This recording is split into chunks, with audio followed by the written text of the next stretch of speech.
Sir ये बताएं, PTI का टिकट के लिए आए हैं ऑफिस?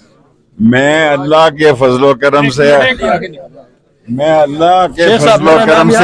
चट्टान की तरह उनके साथ था, हूँ और रहूंगा। और इमरान खान के साथ खड़े हैं। और किसकी मैं बात कर रहा हूँ? तू हमेशा ऐसा सवाल करता है, हमेशा कि जो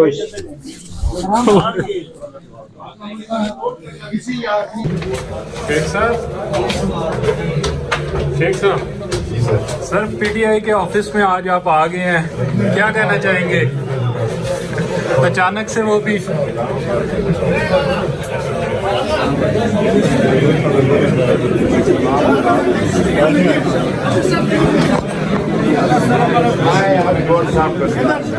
शेख साहब ने तो सिर्फ 2 मिनट बैठे